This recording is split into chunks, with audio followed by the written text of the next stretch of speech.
자, 이거는 지금까지 우리 공부한 거는 다 패러렐 버스였어요. 패러렐 버스.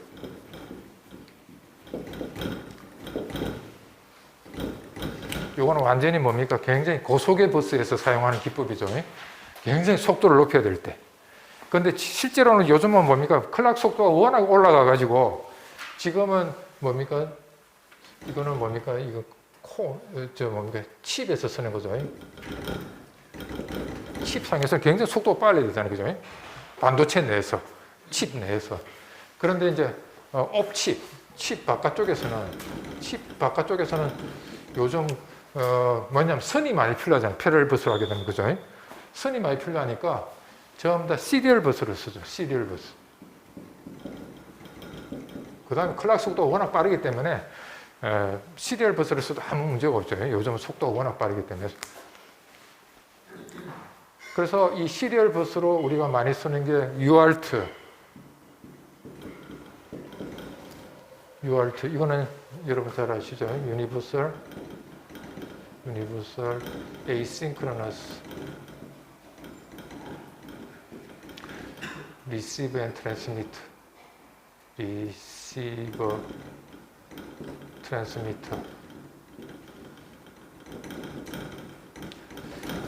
네, UART. 이건 인텔에서 만든 건데 아직까지도 많이 이용되고 있죠. UART. 직렬 통신하면 아마 제일 많이 쓰는 프로토콜이 UART죠. 인텔에서 만든 거예요. 인텔. 아직까지도 많이 이용되고 있죠. 그 터미널 같은 거 연결할 때 인텔에서.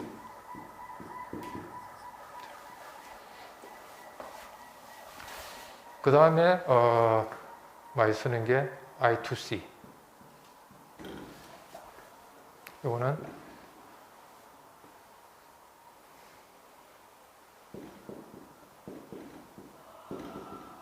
Integrated Circuit. Integrated Circuit. 이거는 칩들 간에 어떤 칩이 있고 다른 칩이 있으면 이 칩, 요거 있고 그 다음에 다른 칩, another 칩, 칩들 간에 통신하는 방식이 바로 I2C입니다. 그래서 IC죠. IC, Integrated Circuit. 그래서 I가 두 개 있다, 그죠? I가 두 개 있다 해서 I squared C라고 그래요. IC라고 해도 됩니다, 이걸. IC. I가 두 개 있으니까, 그죠? IC 또는 I squared C. 요거는, 본래는 이 필립스라는 회사가 만든 건데요, 이거는. 필립스라는 회사가 뭐로 바꿨어요? 요 필립스 회사가 어디로 병합이 됐어요? 이 NXP라는 회사에 머지가 됐죠. 그래서 지금은 이제 필립스 요거의 IP에 대한 그 권리가 옛날에는 필립스였는데 지금은 뭡니까? NXP라는 데 이제 머지가 됐기 때문에 얘들이 판권을 가지고 있어요. NXP. I2C 굉장히 많이 이용되고 있죠. 특히 뭡니까? 요 우리 FPGA하고 EEPROM 하고 뭐 이걸 갖다 국구하는 거 있죠. 퓨징. 지금 FPGA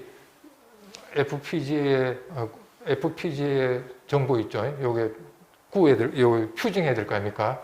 그 구해야 될 정보를 갖다 EEPROM에다 저장해 놓고 칩으로 I2C 통신을 통해서 보내갖고 요걸 퓨징 시키죠. 퓨징할 때 많이 씁니다. 그 다음에 뭐 AD 컨버터. 칩하고 AD 컨버터하고 데이터 주고받는 것도 I2C 뭐 이런 걸 많이 쓰고 있죠. 그래서 칩들 간에 통신할 때 굉장히 많이 씁니다. I2C.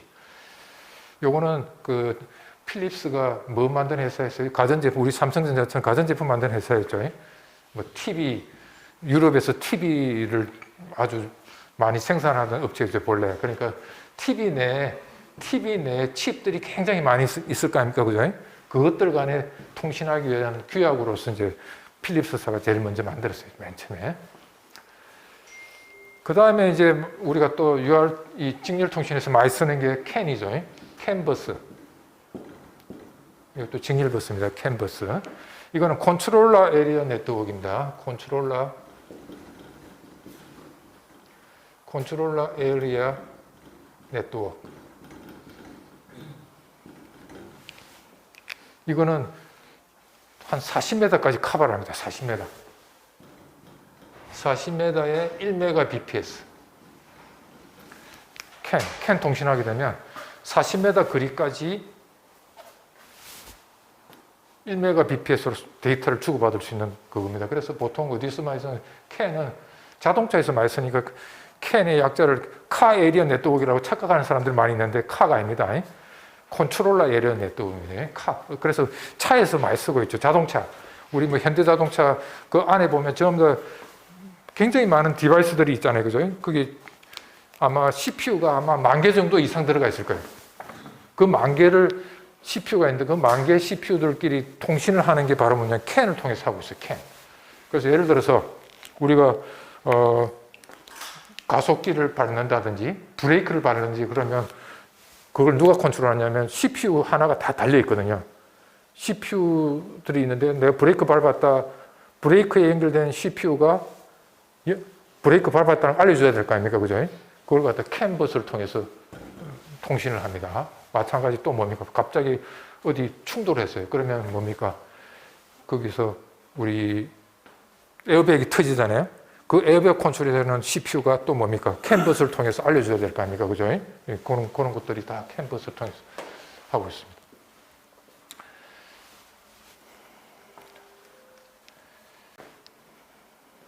그 다음에 이거 말고도 Serial Peripheral Interface하고 SPI 해서 많이 쓰는 거예요. 보통 보면 ARM 코어에 그 시리얼 버스들이 보통 이렇게 내장이 많이 돼 있어요. 아예 칩 내에 ARM 내에 있는 시리얼 버스들이 거의 보통 많이 들어가 있죠. 자, 오늘은 요거에 대해서 한번 살펴보겠습니다. 캔버스. 근데 캔버스가 지금 굉장히 많이 이용되고 있죠. 그런데 이게 여러분들 혹시 자동차에서 이용되는 네트워크 해가지고 그런 그 유튜브 동영상들이 많이 들어와 있는데 지금 현재는 가장 많이 이용되는 게 캔버스입니다. 캔버스를 쓰고 있는데 점차 지금 계속 어느 쪽으로 지금 기술이 진화하고 있냐면요.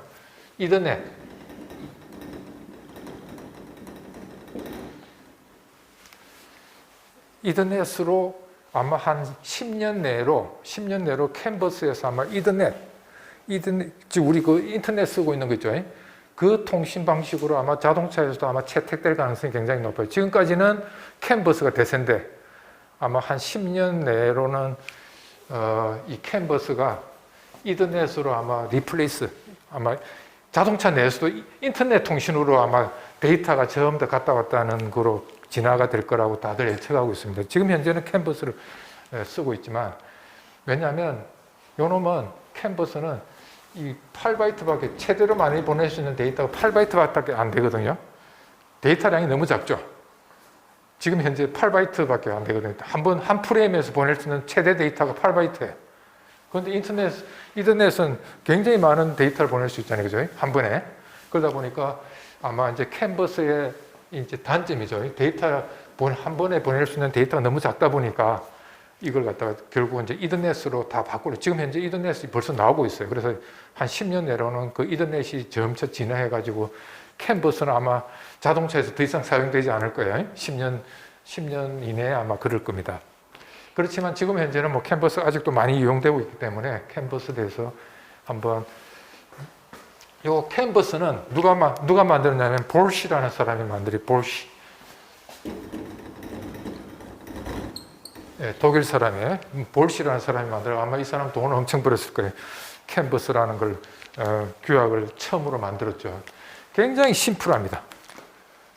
굉장히 심플해가지고 BMW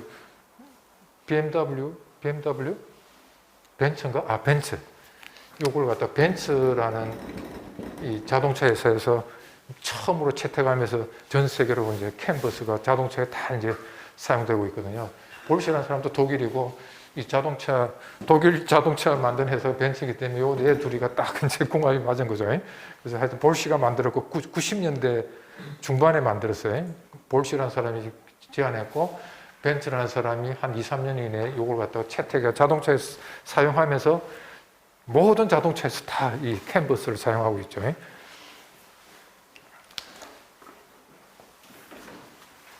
자, 이 데이터 프레임이 데이터가 직렬버스로 하는데요. 먼저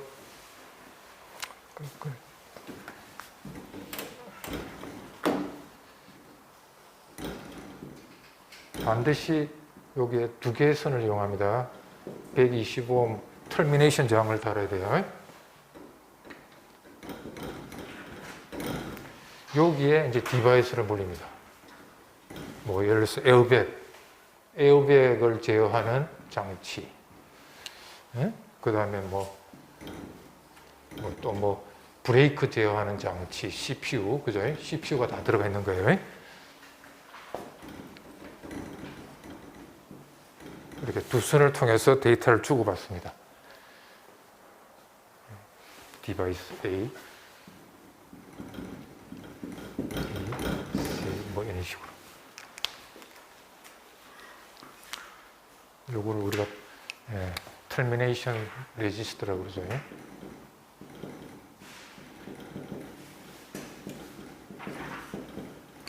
종단 저항이라고 그러죠. 이건 뭐냐면 신호가 반사가 안 생기게끔 하는 거죠. 여기로 신호를 보내게 되면 이쪽으로 가고 여기서 저항이 그 밸런스가 안 맞으면 여기에 보낸 신호가 다시 이쪽으로 반사돼서 나오는 이걸 갖다 없애는 거죠. 신호가 다 저쪽 한쪽 방향으로 흐르게끔 하는 그 종단 저항을. 그래서 우리가 모든 동축 케이블 쓰게 되면 종단 저항을 다 달아줘야 돼요. 그 신호에 리프렉션이 안 생기게끔 하기 위해서.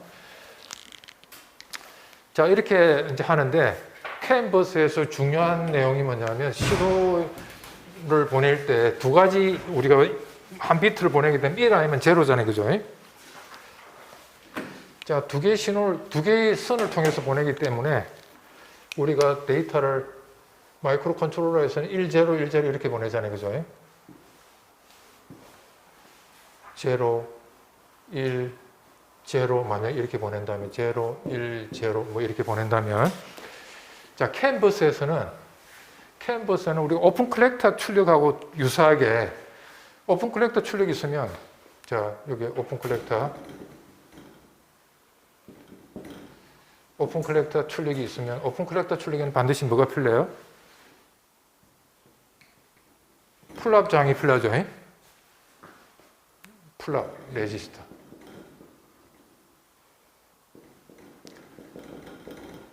마찬가지로 여기도 풀업 레지스터 이렇게 달면 이 두 개를 쇼트 시켜도 되죠. 우리 뭡니까? 오픈 컬렉터 또는 오픈 드레인, 오픈 컬렉터 또는 오픈 드레인 출력은 이렇게 쇼트 시켜도 돼요. 근데 다른 오픈 컬렉터가 아닐 때는 어떻게 됩니까? 예를 들어서 우리가 토템폴 아웃풋이라고 하면 두 개의 버퍼가 있다. 이 두 개를 쇼트 시키면 어떻게 됩니까? 절대 안 되죠. 무슨 현상이 벌어져요? 여기 하이 출력이 나오고 여기 로우 출력이 나왔다 하면 어떻게 됩니까? 하이에서 로우로 큰 전류 흘러가고 IC 두 개가 타버리죠.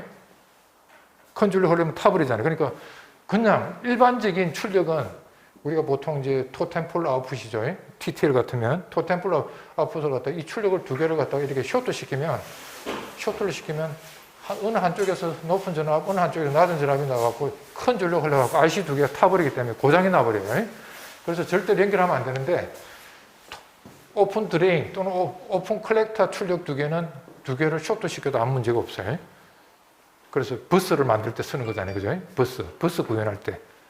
자, 그러면 여기 하이가 나오고 여기 로우가 나오면 여기 출력이 뭐가 될까요? 하나는 하이고 하나는 로우예요. 여기 출력은 뭐가 될까요? 하이하고 로우가 싸웠어요. 무슨 출력이 나올까요? 오픈 컬렉터에서는. 하이가 나올까요? 로우가 나올까요?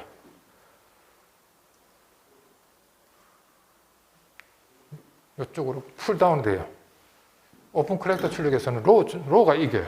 하이하고 로우가 싸우면. 로우가 나옵니다. 그래서 오픈 컬렉터 출력을 갔기 때문에 제로가 굉장히 하이하고 싸우면 이기죠. 그래서 이거 갖다 우리가 도미넌트 스테이트라고 합니다. 도미넌트 스테이트. 도미넌트. 세다 이거죠. 강하다 이거죠. 도미넌트. 우세하다. 도미넌트 스테이트. 제로가 도미넌트. 왜냐하면 1하고 제로가 싸우면 제로가 나오기 때문에 더 센 놈이다 이거죠. 도미넌트 스테이트라고 그래요. 자, 거기에 반해서 1은 뭡니까? 제로한테 항상 지니까 양보하는 스테이트죠. 그래서 이걸 갖다 리세시브 스테이트라고 해요.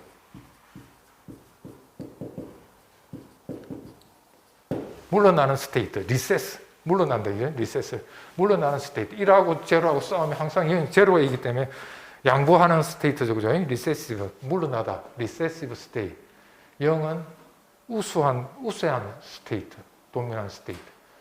그래서 0하고 1하고 싸우면 0이 이긴다는 거. 자, 요거는 나중에 우리 캔 말고도 뭡니까? I2C. 요거하고 거의 비슷하거든요. 그래서 여기서도 풀업, 오픈 컬렉터, 요걸 통신 방식을 쓰고 있기 때문에 요걸 이렇게 연결해서 쓰고 있기 때문에 0하고 1하고 싸우면 0이 항상 이깁니다. 0이. 자, 그래서 여기서 나오는 거는 요게 TX, 뭐 RX 뭐 이렇게 돼 있겠죠. 한쪽은 보내는 쪽, 한쪽은 받는 쪽 이렇게 돼 있을 거 아닙니까? 자, 그러면 여기서 나오는 거는 0 아니면 1이 나옵니다. 그죠? 요거 이제 마이크로 프로세서가 보통 요 안에 내장이 돼 있죠. 마이크로 프로세서가.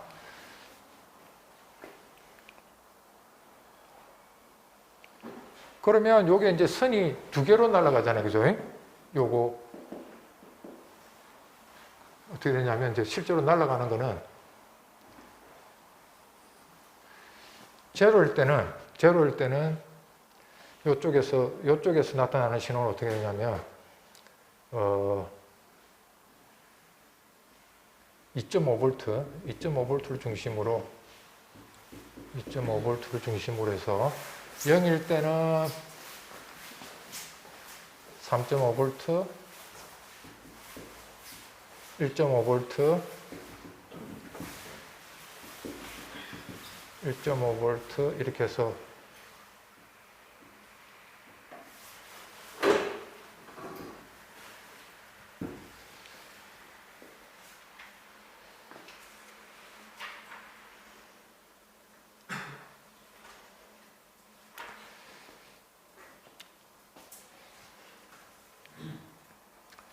자, 여기서는 선을 두 개 쓰고 있기 때문에 디퍼런셜 이렇게 보시면 돼요.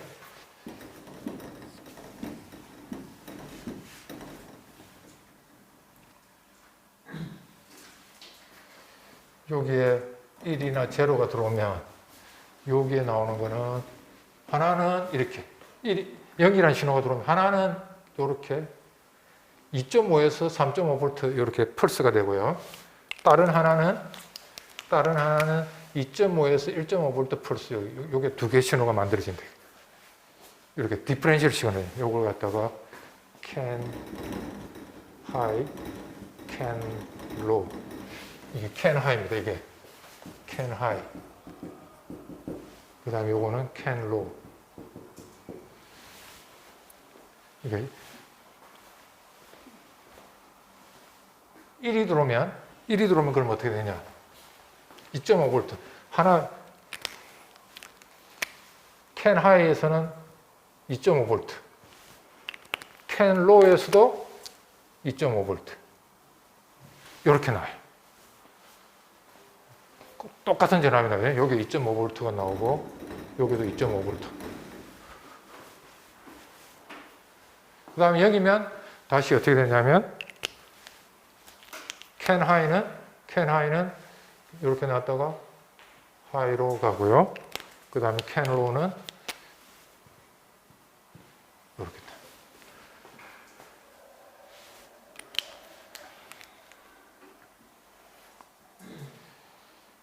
그러면 다시 두 개의 신호로부터 한 개의 신호를 만들어내는 건 어떻게 하면 될까요? 요걸 받죠? 요걸 받으면 요게 플러스고 요게 마이너스예요. 요거 두 개의 디퍼런스를 계산합니다. 디퍼런스 계산하면 어떻게 됩니까? 요거 두 개의 디퍼런스 하면 어떻게 돼요? 몇 볼트가 나요? 요걸 갖다가 우리가 아웃이라고 그럴까요? 아웃이라고 하면 아웃은 어떻게 나올까요? 아웃은 요 캔 하이에서 캔 로우를 빼면 되죠. 어떻게 돼요? 1V, 1V, 그러니까 2V죠. 2V라는 출력 전압이 나오겠죠. 그죠? 2V. 그 다음에 여기서는 뭡니까? 캔 하이도 2.5V, 캔 로우도 2.5V니까 어떻게 돼? 2.5 빼기 2.5니까 여기서는 0으로 떨어지겠죠. 그 다음에 여기서는 다시 2V. 그래서 이렇게 한 개의 신호를 캔 하이, 캔 로우로 이렇게 두 개의 신호를 보내는 이걸 갖다 우리가 디퍼런셜 인코딩이라고 그래요. 디퍼런셜 인코딩.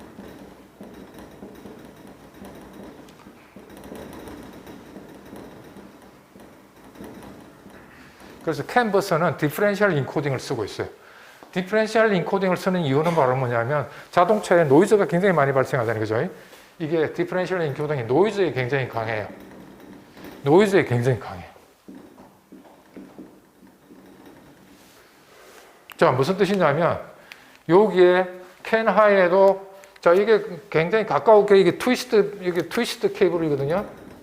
트위스티드 와이어입니다. 트위스트 와이어. 이게 선이 바로 옆에 있잖아요. 그죠? 꼬아가지고 선을 이렇게 꼬아가지고 이렇게 있으니까 바로 옆에 붙어 있잖아요. 그죠? 캔 하이, 캔 로우가. 그러니까 여기에 노이즈가 이렇게 발생했다고 그럽시다. 그러면 요거와 똑같은 모양, 요게 노이즈가 똑같은 모양이 발생할 거 아닙니까? 그죠? 맞아요? 노이즈가 한 지점에 여기서 노이즈가 탁 들어왔어요. 이게 지금 트위스트 와이어로 되어 있으니까 요 두 개가 거의 꼬아가지고 붙어 있으니까, 그죠? 노이즈, 요게 노이즈나 요게, 요 두 개가 꼬여가 있으니까 요게 노이즈나 요게 노이즈나 같겠죠, 그죠? 그렇게 되니까 캔 하이 마이너스 캔 로우로 가지고 요 아웃풋을 계산하니까 요 노이즈하고 요 노이즈 모양이 요게 노이즈 N 탔어요. 그 다음에 요게 노이즈 N이 탔어요. 그럼 어떻게 돼요? 요 노이즈와 요 노이즈 어떻게 돼요? 서로 상쇄돼 버리죠. 그래서 노이즈에 디퍼런셜 인코딩을 쓰게 되면 노이즈의 영향을 굉장히 덜 받죠, 그죠?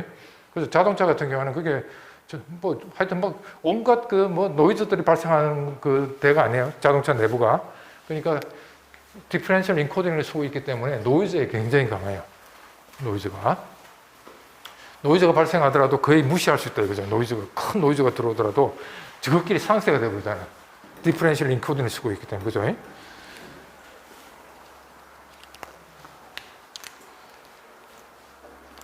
자, 그래서 디퍼런셜 인코딩 쓰는 이유가 바로 그겁니다. 노이즈에 강하게 하기 위해서 디퍼런셜 인코딩을 쓰고 있고요. 자, 그러면 데이터가 날아가는 건 어떤 형태로 날아가느냐면 프레임 구조가 2.0 캔버스, 지금 거의 많이 쓰고 있는 게 캔버스 스펙 2.0을 쓰고 있는데요. 1.0은 그 속도가 이거보다 아까 킬로급의 속도입니다. 2.0으로 오면 메가급, 1메가bps 속도를 해주는 게 캔버스 2.0 스펙입니다. 여기에 두 가지가 있습니다. 2.0A, 2.0B. 지금 현재 많이 사용되고 있는 게 2.0A, 2.0B인데 바로 뭐냐면 여기에 identify 비트가, ID 비트가 11비트 쓰는 게 2.0A 스펙이고요. 29개 비트를 쓰는 ID 비트로 29비트를 그래서 디바이스의 종류를 갖다 인포메이션 타입을 2의 29승까지 할 수 있도록 늘린 방식이 바로 2.0B입니다. 그래서 ID 비트가 11비트를 쓰느냐 29비트를 쓰느냐에 따라서 2.0A, 2.0B 이렇게 두 가지 방식으로 쓰고 있습니다. 자, 그럴 때 2.0B는 2.0A를 갖다가 커버를 합니다. 2.0B는 2.0A를 커버하는데 2.0A 방식 가지고 2.0B를 쓸 수 없어요. 그래서 여러분들이 선택을 잘해야 돼요. 내가 이 29비트 ID를 쓸 건가? 11비트를 쓸 건가? 그거는 이제 인포메이션 그 종류수가 몇 개를 커버하는가에 맞춰가지고 저 두 개 중에 하나를 잘 선택하셔야 돼요. 2.0B를 쓸 거냐, 2.0A를 쓸 것이냐. 자, 그러면 그 정보 갔다 왔다는 거기에 대한 게 교과서에 나와 있는데요. 어디를 보느냐. 예, 거기에 나와 있죠. 227페이지에 자, 맨 처음에 날아가는 게 바로 뭐냐면 한 비트 날아갑니다. 한 비트. 요게 스타트 오브 프레임입니다. 스타트 오브 프레임. 맨 한 SOF가 스타트 오브 프레임. 제로가 날아갑니다. 제로. 도미넌트 비트. 네, 여기에 날아가는 비트가 제로입니다. 그래서 우리 UART도 똑같죠. UART는 어떻게 됩니까? 맨 처음에 UART가 데이터 안 보낼 때는 리세시브 상태, 그죠? 하이 상태로 있죠. 마킹 상태로 있다가 데이터 보낼 때 한 비트에 뭡니까? 비트 시작을 알리죠. 이게 뭐냐면 스타트 비트가 날아가죠. 스타트가 바로 뭐냐면 항상 1에서 0으로 딱 떨어질 때 내가 데이터를 보낼 것 하는 걸 상대방한테 알려주는 거잖아요. 그죠? UART에서 그렇잖아요. 스타트. 한 비트 타임 동안에 하이 상태로 있을 땐 데이터 안 보내는 아이들 상태입니다. 아이들 상태에 있다가 한 비트 타임 동안에 제로를 보내주면 뭡니까? 상대방한테 내 데이터 보낼 테니까 받을 준비해 하고 알려주는 거죠. 바로 이게 스타트 비트입니다. 그리고 나서 데이터 8비트를 1010 이걸 갖다가 8비트를 데이터를 보내죠. 그죠? 8비트 보내고 그 다음에 뭡니까? 데이터가 끝났다고 알려주는 게 바로 뭡니까? 스탑 비트죠. 예, 하이 상태로 스탑 비트를 보내죠. 그래서 항상 뭡니까? 제로를 제일 먼저 보냅니다. 데이터를 보내겠다는 거 알려주는 거죠. 그리고 8개 비트를 보내고 맨 마지막에 다시 하이 상태로 보내죠. 그게 바로 데이터를 다 보냈다. 스탑 비트죠. 이걸 스탑 비트. 근데 스탑 비트는 세 가지 버전이 있습니다. 한 개의 스탑 비트 또는 두 개의 스탑 비트 또는 1.5비트의 스탑 비트 이렇게 세 가지 버전이 준비되어 있죠. 그래서 그거는 여러분들이 프로그래밍 해갖고 선택할 수가 있습니다. 그래서 이것처럼 마찬가지로 우리 캔버스도 맨 처음에 제로를 보냅니다. 이게 뭐냐면 데이터를 처음에 보내겠다는 거예요. 스타트 오브 프레임입니다. 그게 SOF고 그 다음에 뭐가 날라가요? 11비트입니다. 이게 바로 컨트롤 비트라고 그러는데요. 여기에 ID 비트. 여기 10비트입니다. ID. 어떤 메시지마다 ID를 다 부여해놨어요. 메시지마다 ID를 10비트 가지고 메시지를 갖다가 구분합니다. 0000 모든 0으로 시작하는 것부터 전부 다 111로 시작하는 메시지까지 종류가 굉장히 많죠. 이게 메시지 ID입니다. 메시지 ID.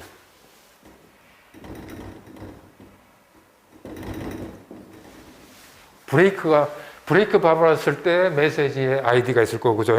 그 다음에, 우리 그 다음에 온도가 막 굉장히 올라갔을 때 그때 또 메시지에 대한 아이디가, 이 아이디가 메시지마다 아이디를 부여해놨어요. 10비트로.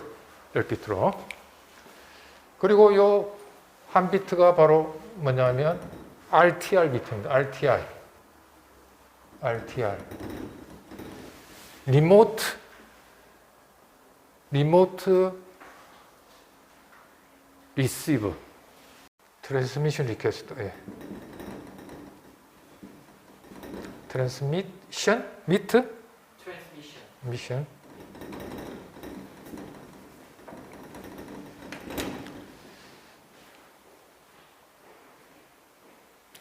자, 요 비트는 뭐냐면요. 요 비트가 0 아니면 1. 0이 도미넌트 상태로 그랬습니다. 0일 때가 바로 뭐냐면 지금 현재 내가 데이터 보낸다는 겁니다. 데이터를 보낸다는 겁니다. 지금 여기에 데이터가 포함돼서 날아간다는 뜻입니다. 지금 현재 데이터 프레임이라는 뜻입니다. 0입니다. 이 메시지 아이디에 해당되는 데이터가 여기에 붙여서 날아간다는 게 바로 제로고요. 1일 때는 뭐냐면 데이터가 지금 여기 있는 게 아니고 슬레이브한테, 상대방한테 데이터 보내줄 걸 요구하는 거예요. 그래서 리모트는 뭐냐면 떨어져 있는 디바이스로부터 데이터를 보내달라고 요구하는 거예요. 그래서 이렇게 보시면 돼요. 여기에 요구자가 있겠죠. 요구자가 있고 여기에 상대방이 있겠죠. 그럼 요 비트가 1이 되면 뭐냐면 얘한테 데이터를 보내들고 요구하는 거예요. 그러면 요 상대방이 이쪽에다 데이터를 실어서 이제 응답해 줘야 돼, 반드시. 그게 바로 요 비트입니다. 그래서 이럴 때는 리퀘스트 하는 거예요. 여기에 데이터가 있는 게 아니고 데이터를 받을 겁니다. 여기서 보낼 건 없고 상대방으로부터 데이터를 받겠다고 할 때 요 비트를 1로 만들어 놓으면 됩니다. 1. 예, 요거는 리퀘스트 데이터. from remote device. 네, 상대방 디바이스로부터 데이터를 요구하는 겁니다. 이게 바로 요거까지 포함해서 10비트, 요 1비트, 요것도 1비트입니다. 1비트까지 포함해서 요게 바로 arbitration. 11비트가 arbitration 입니다. arbitration이 바로 뭐냐면 arbit라는 거 저번에 공부했죠. arbit가 뭐냐면 메시지끼리 지금 메시지가 지금 뭡니까? 지금 브레이크 밟는 메시지하고 그 다음에 에어백이 터지는 메시지가 있어요. 어느 게 더 중요해요? 에어백이 터지는 순간이 메시지하고 에어백을 관련하는 메시지하고 그 다음에 브레이크를 간정하는 메시지가 있어요. 어느 쪽이 더 중요해요? 에어백이 지금 사람 목숨하고 관련된 거잖아요. 그죠? 브레이크도 그렇지만 에어백은 완전히 지금 폭발, 사고가 나가지고 뭐가 지금 사람이 죽니만 하는 거 하는 순간 안에 에어백이 더 중요하잖아요. 그죠? 그래서 메시지 두 개가 있으면 ID1이 있고 ID2가 있어요. 그러면 요 11비트 가지고 어느 쪽이 프라이어티가 높은가를 갖다가 arbitration 할 수가 있어요. 어떻게 하는 거냐면 아주 심플합니다. 어떻게 하냐. 그래서 너무 심플하니까 이게 자동차에서 많이 리얼타임으로 처리하는데 아무 문제가 없는 거예요. 자, 저게 바로 뭐냐면 메시지의 프라이어티를 결정하는데 저 11비트를 이용합니다. 11비트. 자, 무슨 뜻이냐면 자, ID1 11비트가 어떻게 되냐면 1, 0, 0, 0, 0, 1 11비트인가요? 하나, 둘, 셋, 넷, 다섯, 하나, 둘, 셋, 넷, 다섯. 한 비트 더 필요하죠? 10비트. 그 다음에 1. 자, ID1이 이렇게 11비트고요. ID2. 그 다음에 1, 1, 1. 나머지는 다 똑같고 0, 0, 0, 0, 1, 0가 있다고 했어요.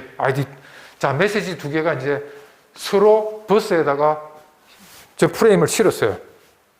그러면 캔버스에서는 어떻게 나타날까요? 요 11비트, 요거 10비트, 그 다음 요거 RTR 1비트가 11비트죠. 11비트가 캔버스에 요거하고 요 두 개를 동시에 실었어요. 그러면 아까 어떻게 된다고 그랬어요? 1은 같은 1이니까 버스에서 어떻게 됩니까? 1 두 개를 쇼트 시켜놔도 여기 1이면 1이 나타나겠죠. 그죠? 그러니까 여기 어떻게 나타나겠어요? 1. 그죠? 그 다음에 0, 0은 여기도 0이고 여기 0이면 쇼트 시켜놔도 여기 뭐가 나타나겠어요? 여기 나타나겠죠? 0, 0, 0, 0. 그죠?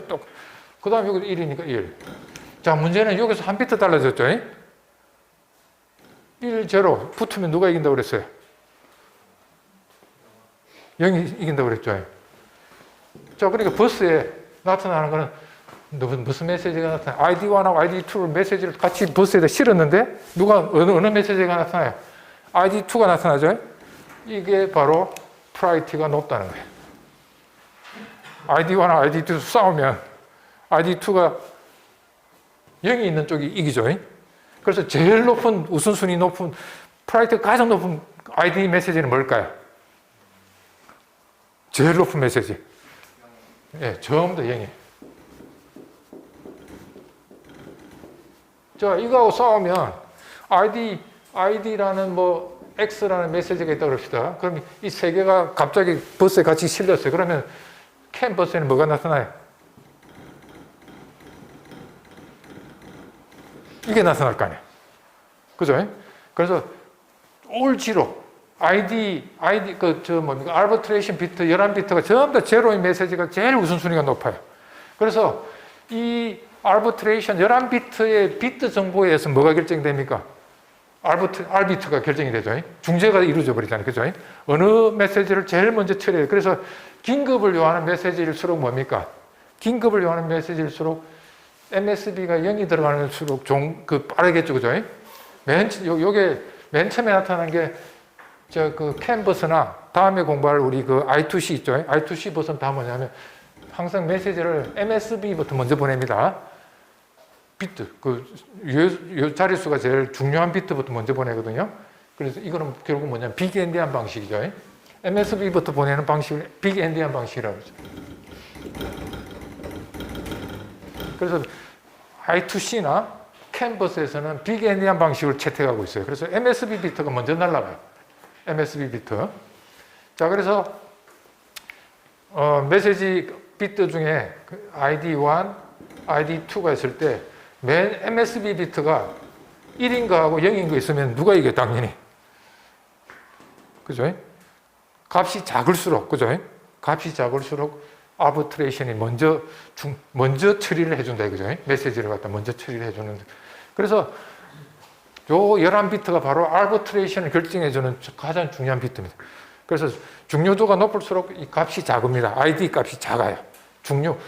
우선적으로 먼저 처리해야 될 메시지를 그 값이 작게 만들어 놨어요. 그 다음에 긴급을 요하지 않은 것들은 뭡니까? 값이 커요. 큰 값에다 배치를 해놨죠. 큰 값을.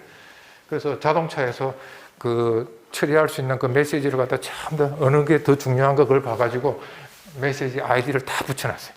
이게 다 표준으로, 국제 표준으로 다 정해져 있어요. 그래서 우리가 손을 못 대요. 이건 다 캔을 갖다가 구현할 때는 이 아이디 그 값은 다 미리 정해져 있어요. 우리가 손댈 수가 있는 게 아닙니다. 자, 그래서 아비트레이션이 너무 심플하죠. 네? 다른 버스에 비해서 굉장히 심플하기 때문에 자동차에서 채택하고 있는 겁니다. 자, 그 다음에 나타나고 있는 비트가 뭐야? RTR 다음에 그 다음에 뭐야? 이제 컨트롤 필드가 나타나요. 컨트롤 필드. 컨트롤 필드인데요. 이게 바로 뭐냐면 내가 보낼 데이터가 몇 바이트를 보낸다는 걸 알려주는 거예요. 아까 요게 아마 4바이트일 겁니다. 4바이트. 4바이트의 컨트롤 필드입니다. 그래서 요거는 값이 나타날 수 있는 값이 아까 최대로 보낼 수 있는 데이터가 8바이트라고 그랬죠. 그래서 요거는 0에서 8까지 8바이트, 최대로 보낼 수 있는 게 8바이트입니다. 그래서 3비트 갖고 안 되죠. 그래서 4비트인 거예요. 4비트.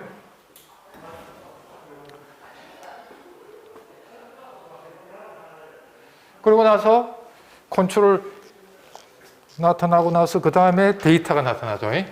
데이터가 아까 얘기했습니다. 0에서 8바이트까지 나타납니다. 그래서 여기 한 바이트 보낸다 하면 뭡니까? 한 바이트 보낸다 하면 0, 0, 0, 1이 되겠죠. 그럼 뭐 한 바이트만 보내는 거예요. 한 바이트. 요거 길이, 보낼 길이, 보낼 바이트 수입니다. 보낼 바이트 수. 컨트롤 필드에 나타납니다. 자, 그 다음에 뭐가 있어요? CRC가 나타납니다. CRC 우리 저번에 계산하는 거 공부했죠? CRC. 뭐야? 제 기억으로는 여기 15비트 CRC를 계산합니다. 그 다음에 한 비트의 딜리미터, 경계를 지어주는 한 비트입니다. 타이밍을 고려해서 요거 딜리미터, CRC 딜리미터. 경계라는 뜻입니다. 경계 딜리미터. CRC 딜리미터. 그 다음에 액. 한 비트의 액. 그리고 또 한 비트, 이 액 딜리미터. 한 비트의 액 딜리미터. 액 딜리미터. 그리고 나서 end of frame. 이제 끝났다 이거죠. 프레임이 끝났다. 요거는 내 기억으로는 비트 수 정확한 건 다음에 지금 교과서에 안 나와 있는데 7비트, 아마 7비트일 거예요. 엔드 오브 프레임이 나타나고, 그 다음에 프레임 간의 스페이싱, 인터 프레임 스페이싱, 프레임, 그 다음에 이제 다음 프레임이 나타나는 거죠. 마찬가지로 아까 스타트 오브 프레임, 그 다음에 아버트레이션, 컨트롤, 그 다음에 뭐 이렇게 해갖고 나타내. 요거는 바로 뭐냐, IFS는 인터 프레임 간의 뭡니까? 구분해주는 스페이스, 간격입니다. 간격. 자, 여기서 요거 한 가지만.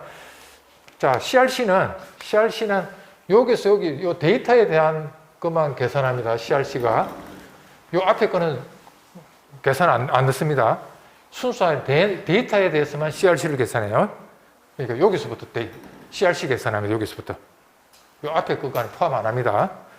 자, CRC 계산을 하고요. 그 다음에 이제 요거 중요한 게 요건 뭐냐면 액은 뭐냐면 내가 슬레이브 요 메시지 아버트레이션에서 메시지가 날아가죠. 날아가면 누군가가 이제 메시지를 받겠죠.